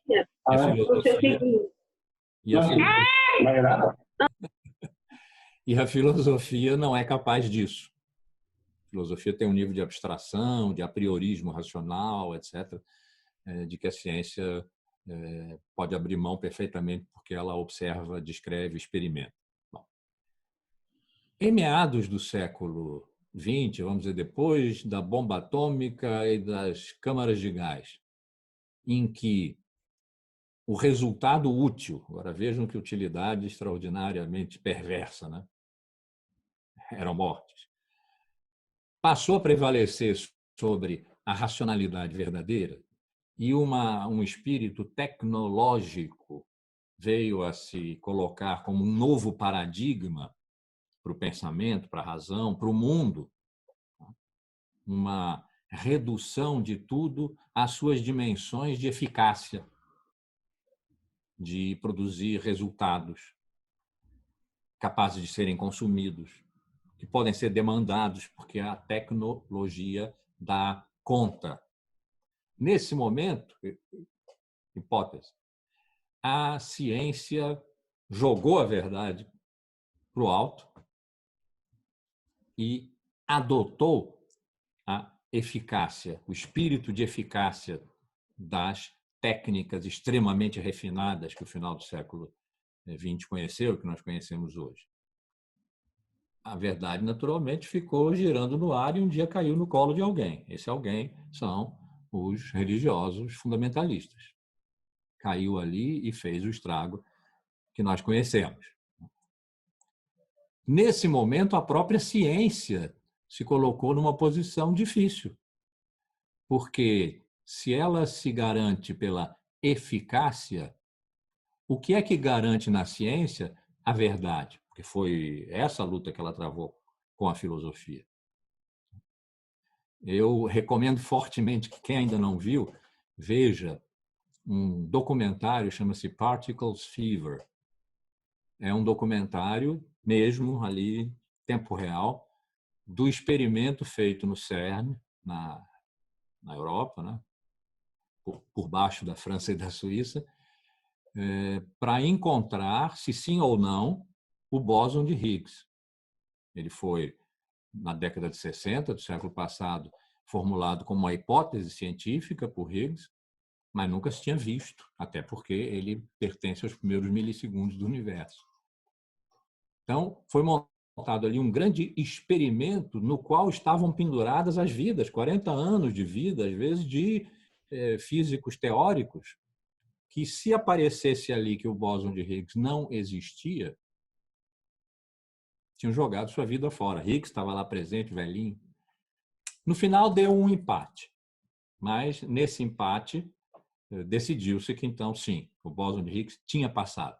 Não tinha sido visto, mas tinha passado. O computador tinha registrado alguma coisa que era uma linha abaixo da linha assim, acima da linha não, ou existe um universo e todas as leis estão nele, é o nosso, ou existem multiversos e nem todas as leis do universo estão no nosso. Enfim, coisas importantes estavam em cena ali. Foi preciso haver um acelerador de hadrons para que essa hipótese teórica pudesse ser não verificada, porque ela não se verificou, mas simulada como verdadeira. Não havia nada de mal em simular. Simulada como verdadeira. Foi uma decisão tecnológica que garantiu a verdade de uma postulação científica que ela própria não se garantia. Então, a ciência está num momento também em que ela está precisando de algum socorro, né? Em vários sentidos.